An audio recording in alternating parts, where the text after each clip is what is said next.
ekonomi dan juga masalah COVID yang dihadapi oleh negara kita dan keadaan ekonomi yang tidak begitu menentu dan keadaan politik yang juga tidak begitu stabil, maka bila melihat dari semua sudut yang ada, saya sedar dan tahu masalah masyarakat kita di peringkat negara kita di negeri Sabah bukan hanya pengangguran yang mereka perlu hadapi, masalah penyakit COVID juga perlu dihadapi oleh mereka, dan di samping itu tekanan politik juga mereka hadapi dari segi intimidasi, dari segi kegunaan kuasa-kuasa tertentu untuk menekan khususnya YB kita, dan ini menjadi satu perkara yang cukup dari segi politik yang merosakkan keadaan environment politik di dalam negara kita. Jadi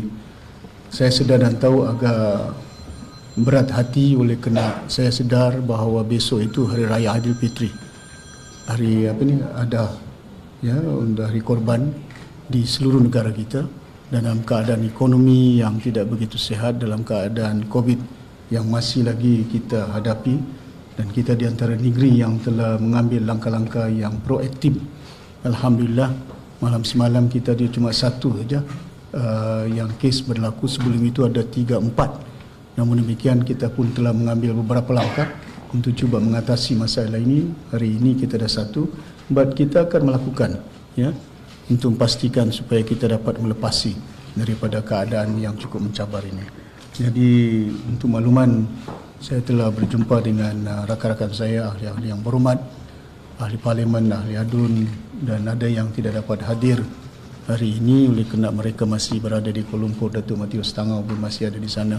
Ada yang adun-adun kita yang balik kampung sepatutnya hari raya besok, tapi keadaan tidak mengizinkan.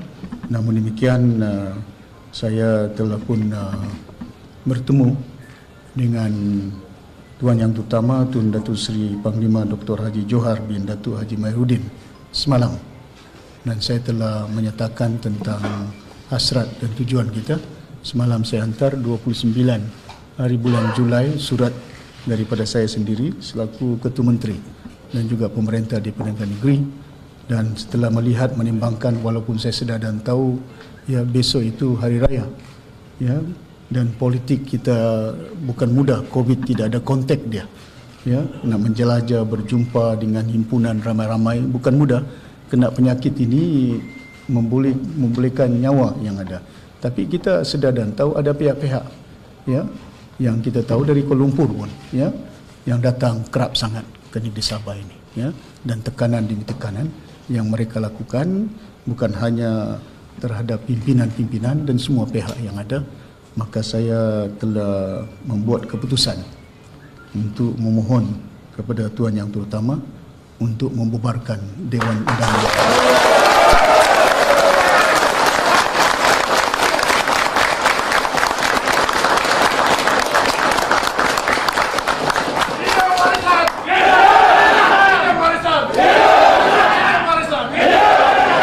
Semalam saya datang, saya maklumkan Tun.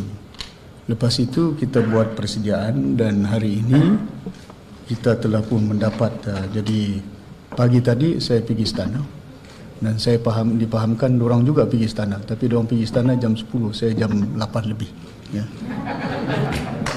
Dan saya masih Ketua Menteri. Saya masih Ketua Menteri.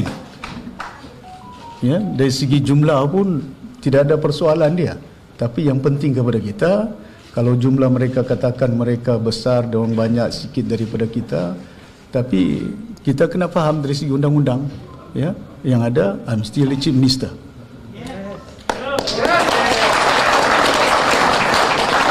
Undang-undang, the Chief Minister of the day can request for dissolutions of Dewan, and it is under the Constitution's state enactment yang ada. TYT mempunyai hak dalam perlembagaan untuk membubarkan ataupun tidak Dewan Undangan Negeri ini. Itu kuasa mutlak kepada Tuan Yang Terutama. Sama ada jumlah sana, jumlah sini ada. Jadi saya sedar daripada awal pun saya mempunyai SD 45, tebal SD saya. Tapi ada yang tidak kuat iman, dibeli, terbeli, dijanji jawatan, ya. Jadi ada yang menyatakan bahawa kita ini, ada satu orang YB itu menyatakan bagus kraft tangan orang Sabah ini. Jadi kita ini menjadi kraft tangan sudah, handicraft yang mudah dibeli, yang mudah dijual. Jadi oleh kerana keadaan itu, saya yakin orang Sabah ada maruah. Kita rakyat Sabah, kita ada saya tahu dengan tekanan-tekanan yang mereka lakukan, harapan mereka bila mereka tekan kepada saya, kita akan U-turn, kita akan sokong mereka. Tapi kita tahu bahawa nilai-nilai kehidupan, pertama ialah kita perlu pertahankan rakyat Sabah dan negeri Sabah. Ini yang perlu kita pertahankan. Macam mana tekanan berat pun yang kita lalui, in our mind, Sabah, negeri Sabah, kita perlu pertahankan. Bukan saya mau pertahankan jawatan saya Ketua Menteri. Itu tidak penting. Apa artinya kalau kita tidak mampu mempertahankan hak orang Sabah dan negeri Sabah ini? Kita boleh jadi Ketua Menteri, kita boleh jadi Menteri, tapi keadaan dia tidak akan menentu bagi kita. Masa depan anak-anak kita yang kita perjuangkan selama ini, ya, banyak yang telah kita lakukan, ya, banyak yang kita perjuangkan. Saya berusaha, sudah banyak kita janji, tapi buat kilang masih berjalan lagi, kilang minyak masalah, kilang itulah kita nak buat, ya, tapi berbagai tekanan yang dilakukan kepada kita, ya. Tapi kita yakin dan sedar bahawa insya-Allah, ya, saya yakin orang Sabah bijak, orang Sabah mempunyai kuasa. Mereka ada kuasa Kuala Lumpur, tapi jangan lupa ada kuasa orang Sabah ni yang boleh menentukan siapa kerajaan. Jadi tuan-tuan dan puan-puan yang saya hormati sekalian, setelah saya meneliti dalam keadaan yang ada pada hari ini, kalau di Kuala Lumpur mereka ada mempunyai cuma 3 saja majoriti. Kan? Simple majority, ya. Tapi saya nampak terumbang-ambing gitu, ya, yang menentukan sekejap tekan, sekejap sana, sekejap tangkap, sekejap ini. 2 saja, bukan 3, 2 di sana, ya. 2 di Kuala Lumpur, majoriti 2 orang, ya. Ya, tekan sana, tekan sini. Tapi saya tahu, saya boleh pujuk, saya boleh beli, boleh pujuk orang lain. Tapi ini kan nilai yang YB yang kita mau mentadbir negeri Sabah mempunyai nilai sempurna. Tidak ada guna dia. Kita boleh pujuk orang, saya bagi kau jawatan menteri, saya bagi kau ni tempat sini. Tapi apa pengertian dia kepada orang kita, rakyat yang telah meletakkan harapan kepada kita? Dan saya melihat keadaan ini sudah sampai waktu dia untuk kita menyatakan bahawa kita pulangkan kepada rakyat negeri Sabah. Ya. Dan saya keadaan ini cukup saya berharap bertenang semuanya, dan kita pastikan supaya kita hadapi cabaran ini, ya, dalam perlembagaan yang ada 60 hari, ya, dissolution yang perlu ditetapkan oleh Suruhanjaya Pilihan Raya yang ada untuk menetapkan waktu dia.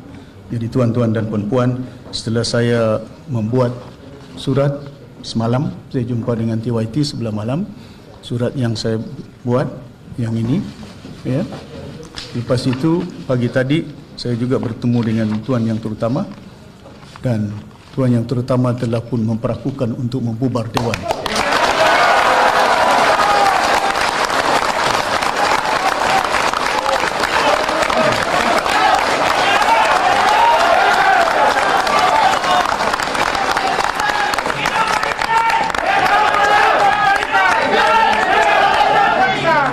Jadi apa juga cerita, diorang pergi istana, mau angkat sana, angkat sini, ada jumlah sana, jumlah sini, dewan sudah pun dibubarkan.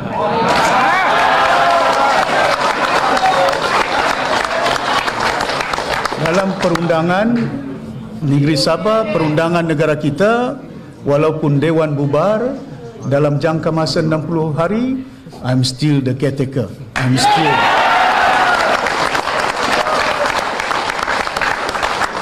Saya masih lagi jadi Ketua Menteri mentadbir negeri Sabah ini, ya.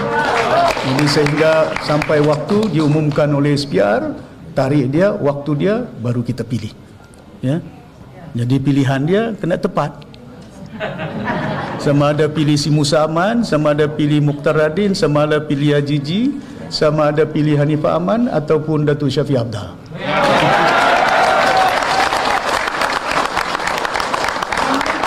Terima kasih banyak.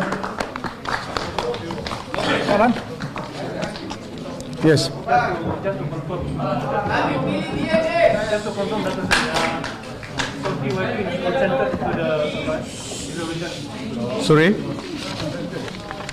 So the TYT has consented to the resolution, yeah? Right, thank you. Okay, thank you.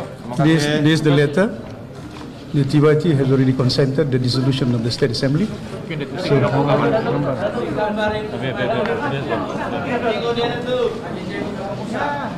okay. Lawan tetap lawan.